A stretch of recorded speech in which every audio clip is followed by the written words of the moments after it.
Welcome to the 2021 Economic Preparation and Depression Channel. I'm your host, Tony. Thank you for joining me once again on this November the 18th, 2021 edition, Thursday. Today, we're getting straight right into it. Today, the news that you need to know. Mortgage refinance demand continues its free fall as interest rates rise again. Listen, mortgage rates are on the rise. These interest rates increased from 3.16% to 3.2% on a 30-year fixed rate mortgages. And refinance demand also fell 5% for the week. Stocks closed mixed today. As you know, the Dow Jones was up slightly, but it wasn't really a big gain. And that goes to show you that in the midst of the $1 trillion stimulus plan that was passed and other things, we know that inflation is here to stay. We also know that these rates are going to be rising in conjunction with the Federal Reserve Bank that's going to be raising interest rates, in March 2022 and not in July 2022 as previously expected. So people are holding back on these big ticket purchases of homes and different things because they're bracing themselves and rearranging their budgets, whether you're in a retirement state or whether you're still working or whether you're in school. Um, Everybody is trying to readjust their personal economy, personal expenditures to brace themselves for a period of inflation that's going to last through next year. And so this is going to drop demand for newly houses. And I don't know how real estate agents are doing it, showing homes where, and these used to these in these hot markets like San Francisco, it used to be in Phoenix and all these hot areas, Idaho and Denver and all these hot areas that people were talking about in the past, Vegas. Now these areas are cooling down in terms of refinancing and new family homes mortgage applications. And real estate agents have a hard time here making the sell because people know that these mortgage rates are going up tremendously next year. They know that the down payments are going up and buyers are not really, buyer sentiment is not as strong as it used to be according to the National Association of Home Builders. So buyers are going to be holding off a little bit. They know that this is kind of like in a bubble and things are going to get very interesting. So it's going to be interesting to see with the infrastructure bill passed and everything and the rural broadband internet bill that's going to be working on by President Biden, if more people will move out of the cities and continue to go to the suburbs and to the hinterland to find homes and things of that nature too as well, because services are going to be moving out into that area too. So it'll be interesting to see if there's still an exodus from the cities and suburbs out into the country, or if people choose to remain in the city for work and live in these multi-family home units that are going to be 5 or 6 7 8 people to a unit. These communal living spaces. Have you seen that a lot popular now in a lot of the downtown areas of these big cities, especially with the cities that have high rental rates and high, mortgage or condo fees. So be interesting to look out for that. Next up on MarketWatch.com, they bring us lobbyists for truckers on the driver shortage. If the job that you offering sucks, is the solution really to go find more suckers, or should you improve the job? Well, the truckers, they're saying that there's a trucker shortage, ladies and gentlemen. And that's something that is real, because truckers are needed to transport the goods and services on the ground. Of course, we have air and freight and sea transport, but as you know, the shipping canals are backed up, the shipping routes, and that leaves the rail. The rails, they don't really transport a lot of stuff on the rails anymore. Mostly produce and chemicals can take up a lot of the CSX's lines, across country rail, stuff like that, right? But the truckers still bring a lot of stuff to these Walmarts, these Targets, to these gas stations, to these food supply, fast food joints like McDonald's and all these other places, Yum Foods. JB Hunt, another big transportation, trucker center. You see all these different stocks of the truck people, Landstar Transportation. So they are needed, but who is going to pay for all of this training? In terms of using tax dollars to train these truckers, okay? And that's why Elon Musk and other guys are starting to get into electric trucking. As you know, EV trucking or self-driverless trucking. Let me know what you think about that in the comments. That has become the next trend in this industry. They said if you guys can't drive 8, 12 hours a day in these trucks as truckers, we're just going to replace you with a self-driving automated system to put sensors in the road, sensors along the side of the interstate.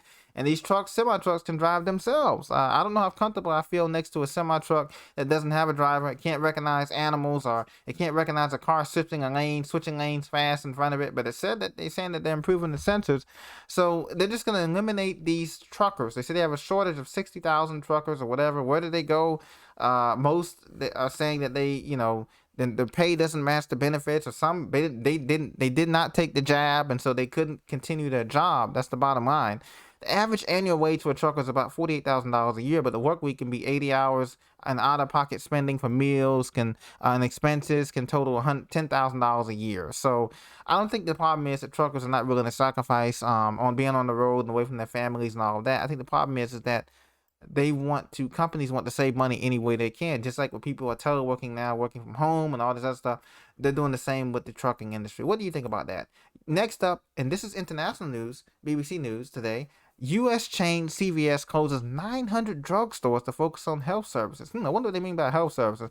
Guys, it's no surprise that stores in 2021 have been closing down left and right. Not just retail, but it's in healthcare.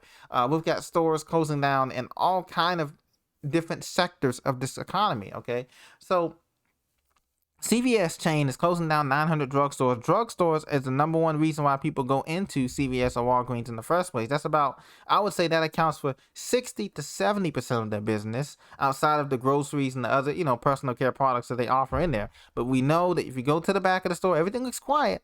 But you go to the back of these CVS's, and what do you see? A long line at the pharmacy, a long line at the drive-thrus. Everybody just rolling through. They're just steady pumping the drugs out. So now we've gotten pharmacy chains, all these jobs, pharmacy tech, pharmacists, any job. And another thing I want to mention to you too is a lot of people say that, oh, my job can't be automated. Any job can be replaced by robots and automation. They're working on that now. That's what Facebook is talking about with the meta universe. Internet 3.0, ladies and gentlemen, is going to be this immersive world where the computer learns the habits of humans, not 100% close, because it can't create the God-given personality that we have and everything, as you know, I believe, but it's going to be very close. And so they can outsource a pharmacist job, a doctor's job, telemedicine. You've seen it when you went to your appointments. The doctor said, just don't even come in. We could do telemedicine through the computer, whatever. So any job can be outsourced no matter what degree you have. But CVS is closing this because what they're doing is now they notice that, and Walgreens is going to follow suit. They're going to close stores in the spring of 22, closing 300 branches a year, right? The reason why they're closing down is because they're going to do health hubs to treat everyday problems. So they're going into pain management.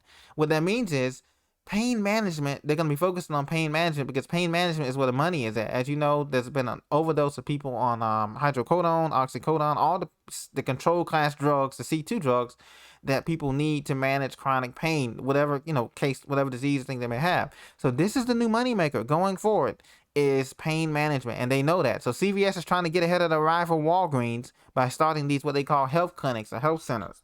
They're going to put it under the guise of, getting things like that, regular things done, like, immunization shots and, checking your blood pressure, stuff like that, diabetic supplies.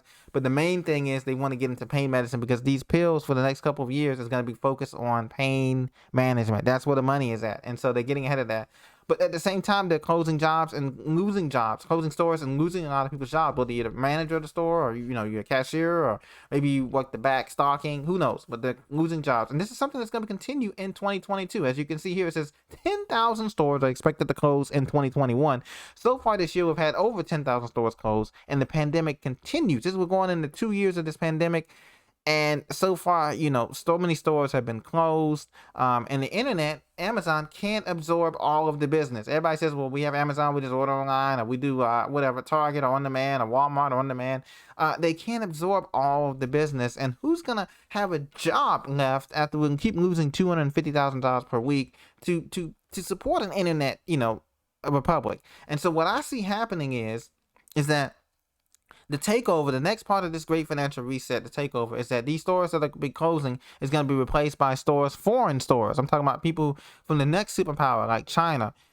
You may see stores from India over here. You may see stores from other countries. People that actually have money on the sidelines, and they're going to convert their money away from they're going to convert their money into the dollars. And that's who's gonna be taking up a lot of this retail empty spaces and retail buildings and malls, along with Amazon saying they're gonna turn in some of these malls to distribution centers. And some of them are gonna be turned into homeless shelters, or FEMA. I don't say FEMA camps per se, but they're gonna be turned into homeless shelters or apartments for those low income apartments or whatever you want to call it. That's what's gonna happen to a lot of these retail spaces because that's what the takeover is about. And so, these closures will continue in 2022, ladies and gentlemen. I'm talking about fast food closures, retail, hospitality, chain stores, malls, you name it.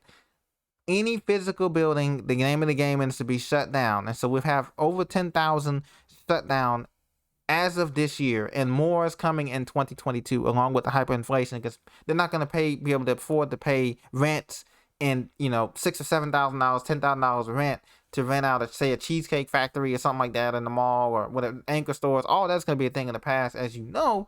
And so it's up to us to continue to prepare, because we know that this inflation has not been temporary, as you know. And we also know that President Biden is not going to be passing any more personal stimulus checks toward us, the middle class or the poor, or anybody for that matter. The child tax credit, matter of fact, may end in the middle of next year. I'm sorry, just before the summertime, because they're not going to have the money to support that as well. So continue to prep, continue to prepare. Know that we're all praying for each other and we're all working together, because we know that the cavalry is not coming. This economy is dead.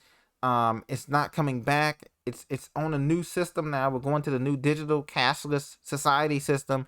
It's not Bitcoin, but it is a system like that where you can't buy or sell without being into the digital system. Okay, so be prepared.